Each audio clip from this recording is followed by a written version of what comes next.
30 years in law enforcement. And what I do now at Tomorrow's Police Officer is I show people how to communicate better with the public. And if that's somebody who's going to be coming into law enforcement, we help them through the hiring process. If it's somebody who's currently in law enforcement, then we help them have a very successful career and not become the next viral video. So again, welcome to today's 10 at 10. Today, I'm going to be talking about the secret to getting people to talk to you.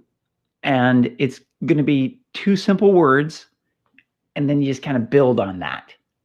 So two simple words are going to get people to talk to you. It's that simple.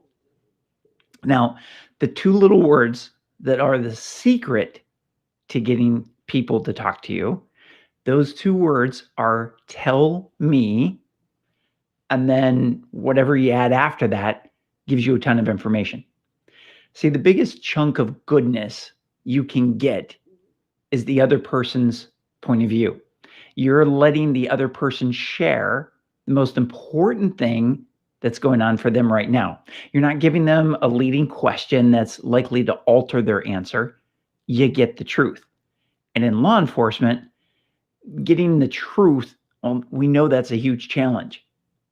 Now, try a phrase like, tell me what you think the problem is. You learn the other person's view of the situation.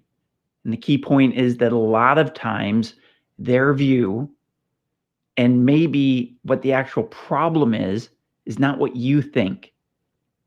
So we have one source of information, and that's where we're taking information in from. That's if we only have one source, I should say.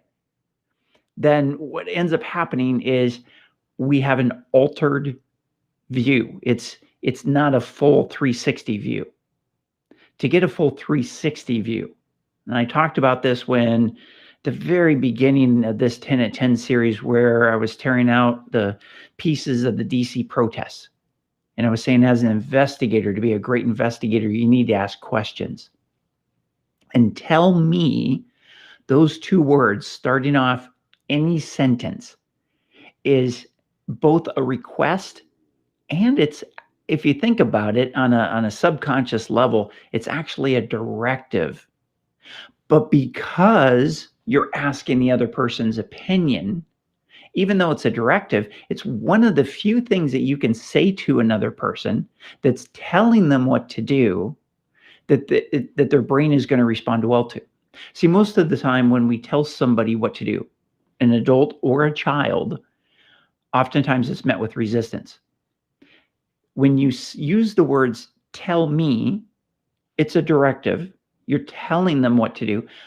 But the interesting thing is, because ultimately you're asking them to provide you information, their brain responds well. I always talk about reaching inside someone's brain and flipping a switch. Well, this is one of the ways that you can do that.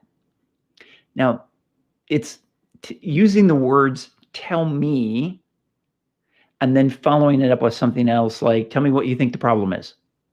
It's the widest possible question that gives you the most information, because you're not forcing them into answering the question one particular way. You're willing to accept whatever information comes from them. And what's interesting is that the more opportunity you give somebody to be able to give you information, the better they feel about it. They feel heard, that it's a way of establishing rapport with somebody. Because oftentimes we just want someone to listen to us. And so when you offer that opportunity to somebody, they're going to respond well, almost always. Another way to use these two magical words is to say, tell me more. You gain huge points for showing the willingness to listen to people.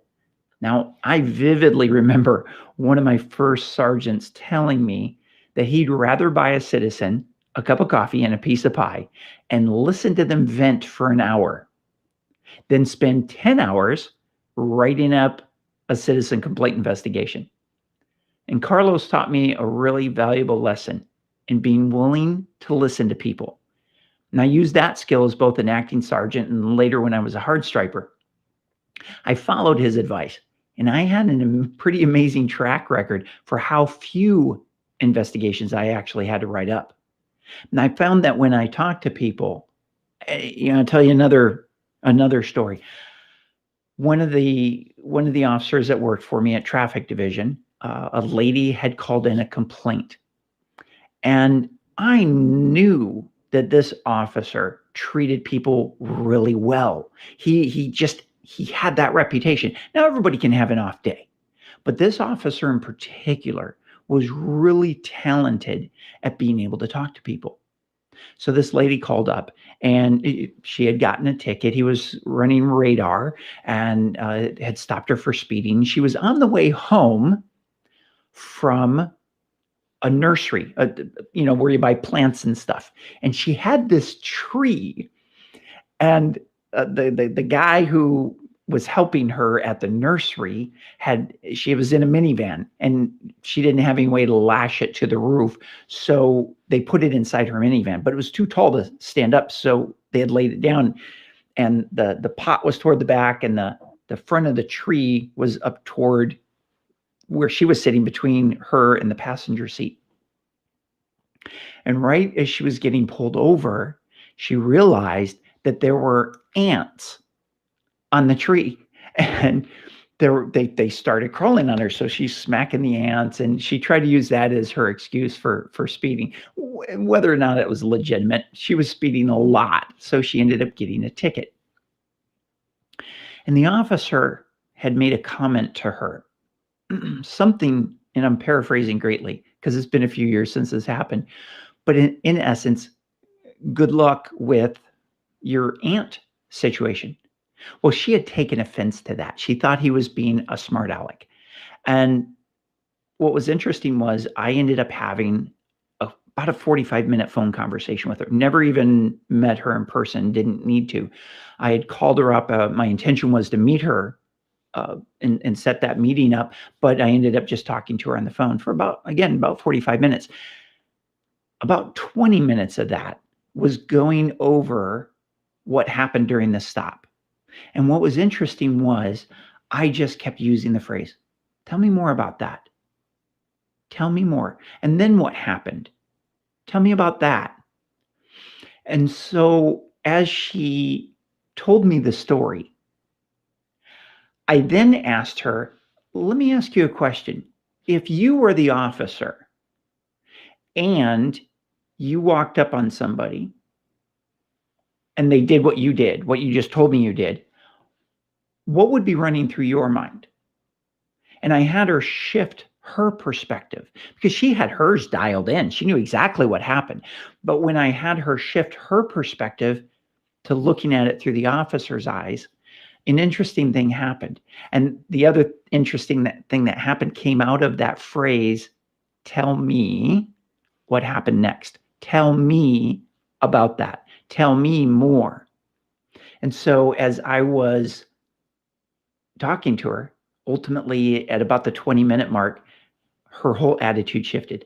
By the end of the conversation, she was, at about the 30-minute mark, she was bawling her eyes out. She was crying. Wasn't my intended goal. I didn't want her to cry, but she was emotional. She felt bad about calling in the complaint. And at the end of the conversation, she was adamant for me to pass along her apology to the officer, that what he did during that stop was indeed right. And she was super sorry that she had not realized that. The key to it was getting her to talk more.